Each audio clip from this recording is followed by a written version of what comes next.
My name is Wendosen. Today we're going to discuss about the basic concepts of chemical bonding. I'm going to write the topic for you, the basic concepts of chemical bonding. We're going to see the different types of chemical bondings and what are the factors that affect in chemical bonding. So in this case, we're going to see the ionic bond, the covalent bond, and also we're going to see the metallic bond. Many of you never heard metallic bond before, so we're going to introduce a metallic bond. And the point is, what are the factors that really play in metallic in all different kinds of bonding? So simple example for ionic bond can be sodium chloride. As you know, sodium chloride is made from a sodium ion and a chloride ion. When the two different ions are mixed, we can get a sodium chloride, which is a salt. This is called ionic bond. If you take about I can give you an example of covalent bond. Maybe like water is a covalent bond. In water, you have oxygen and hydrogen. So what's happening is that there is a sharing of electrons between oxygen and hydrogen. So covalent bond is mainly about sharing of electrons. When it comes to a metallic bond, I can give you an example. Consider spoon or a metallic material. A spoon consists of mainly of iron metal, in which the iron atoms are connected to one another. That's via metallic bond. So that kind of metallic substances, like maybe a spoon would be a good example here for a metallic bond. So the question is, what determines the types of bonding in any substance, whether it is ionic or covalent and metallic bond? When we consider about the formation of sodium chloride, when sodium chloride is formed from a sodium ion and a chloride ion, experiment shows that the process is highly exothermic. Is exothermic. In fact, the heat of formation, there's something called heat of formation. The heat of formation when sodium and chlorine combined, it produces or generates about 410.9 kilojoules of energy will be released or formed. So the product, which is sodium chloride as a solid, when it's formed, this much energy is also released. So the question is here, so many people will be interested, what factors make the formation of ionic compound is exothermic? So obviously adding an electron to chloride ion, it releases about 349 kilojoules per mole of energy. Okay, in other words, ionic bond is a transformation of electrons. So you need to take an electron from sodium atom and give that electron to chlorine. So in order to if chlorine gains that energy, about 349 kilojoules of energy releases, and in order to take the electron from sodium metal to turn it into an ion, it requires about 147 kilojoules of energy. It requires about 394 kilojoules of energy. So that was a mistake here. 394 kilojoules of energy is required, and the loss of electron from a sodium ion, the loss of electron is not about 349. It's about 496 kilojoules of energy would be required. So when you calculate the magnitude, it would provide you 496 minus 349. That would give you about 147 kilojoules of energy. So I'm going to stop here. I'm going to continue on the next one here. So the loss of electrons requires loss of electron from sodium atom into a sodium ion. In order to do that, you may need about 496 kilojoules of mole of energy. And the gaining of electron from chlorine, if chlorine gains an electron from sodium and it becomes chlorine minus, which is a negatively charged ion, it releases about 349 kilojoules of mole of energy. You don't have to remember these numbers. These numbers are experimentally determined, but I just want to show you what will be the magnitude of the overall process. If you look on the magnitude, if you 496 kilojoules, which is going to be endothermic process, and if you take away 349, that's going to be exothermic process, and the result which shows you about 147 kilojoules of per mole of energy. So the whole process looks like endothermic process. But the formation of sodium chloride is not endothermic. In reality, it's an exothermic process. So there's something wrong here. If you have a positive value, which is 147, it means that the formation of sodium chloride are infinitively, they are far apart. They are not connected. They are not coming together. It means, in other words, the ions do not interact. So there must be another fundamental reason for the ionic compounds to be stable. That is the attraction between the ions of opposite charges. The attraction between the ions of opposite charges. So how much energy is required to completely separate one mole of a solid substance into a gas ion is called a lattice energy. This fundamental part for formation of ionic compound is called lattice energy. What is a lattice energy? The lattice energy is the energy that is required to completely separate one mole of solid sodium chloride. If you have 1 mole of sodium chloride, to separate into ions, into gas form, into sodium ion, which is a gas, and a chloride ion, you need to have that much energy. That is the energy, we call it a lattice energy. So by the law of conservation of energy, if you like to bring the sodium ion and the chloride ion together, the same amount of energy is needed to bring them back. So the reverse process to bring them together of the sodium gas and the chloride gas is to form sodium chloride. That's going to be endothermic process.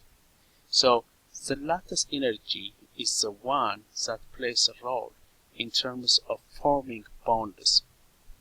When we do the calculation here, just when we say transfer of electrons, for sodium ion you need to have 496 kilojoules of energy. For chloride ion, this chloride ion will release 349 kilojoules of energy.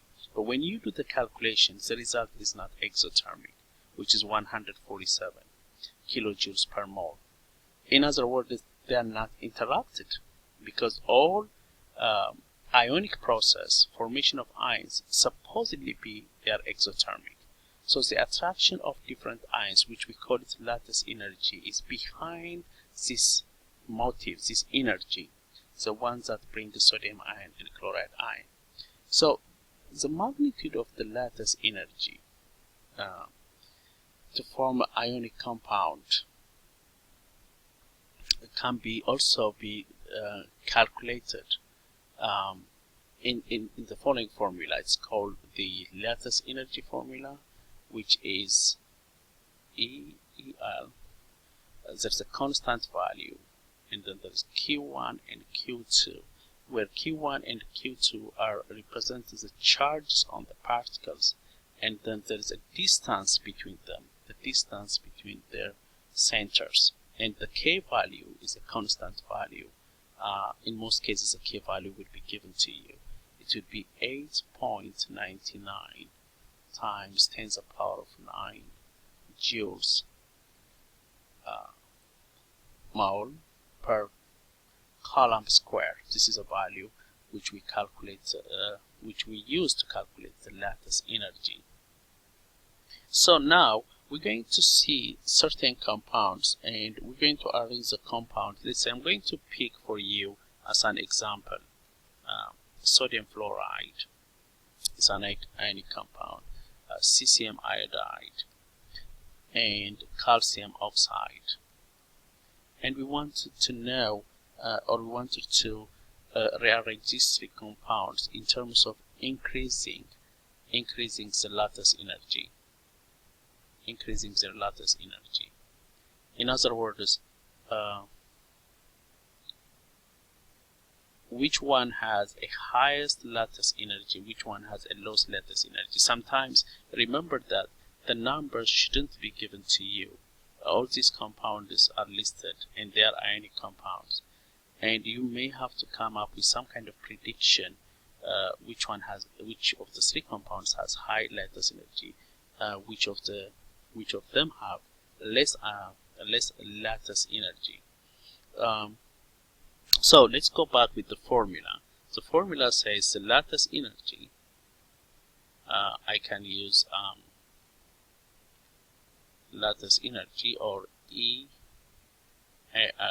is K, which is a constant, the charge Q1 and Q2 charges of the particles, the sodium and the fluorine ion in the first case, and the distance between sodium and the fluoride. Now, we don't know how much energy is required to pull electrons from sodium ion, and we don't know how much energy fluorine will release when it gains electron. But at least we can do some kinds of calculation here. Now, if you notice on the periodic table, sodium fluoride and CCM iodide, let's compare with sodium and CCM, and I want you also to compare fluorine and iodine. Now, sodium and CCM are found on the periodic table. On the first group, that's called alkali metals, if you notice, and fluorine and iodine are found in halogen family in group 7. Now, the charges are the numerator section. If you bring calcium oxide would have a higher lattice energy, because the charge of calcium and oxygen is higher compared to sodium fluoride and CCM iodide. So obviously the distance between the particles is very negligible, but the charges will play a very great role. So the +2 charge is much greater than the +1 charge. So at least we can say at this point calcium oxide has a highest lattice energy. Now the problem we have is, how about between the comparison of sodium fluoride versus CCM iodide? Remember that they have the same charges. Sodium and CCM have the same charges, fluorine and iodine have the same charges. So the ionic charges are the same in sodium fluoride and CCM iodide. So what's happening is that the difference in their lattice energy obviously depends on the difference in the distance between the ions. Now, the distance, if the distance is going to be larger, the lattice energy will going to be lower. Remember that if you have the denominator part is higher, this part is higher, then the energy, the lattice energy will be lower.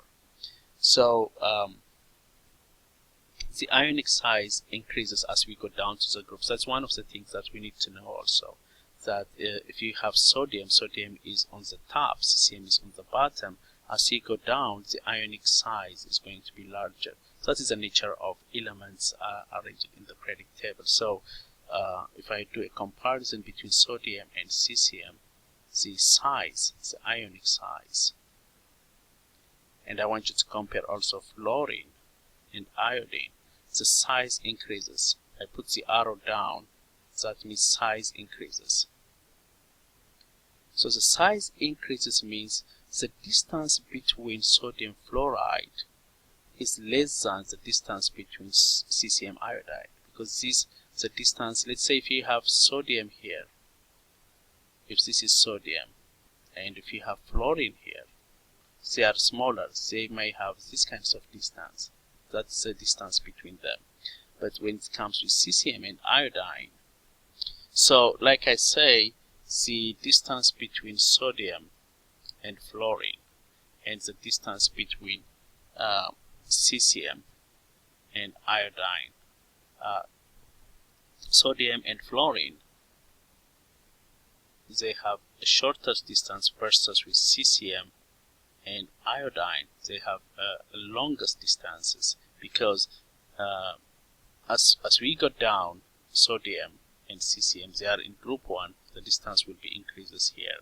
They have a larger distances, and fluorine and iodine same way too. They listed fluorine is at the top, iodine is in the bottom. So the size of the atom increases, so the distance will be increases. So the formula of the lattice energy tells you that K, which is a constant value, then you have Q1 and Q2, the charges of the ion and the distance between them.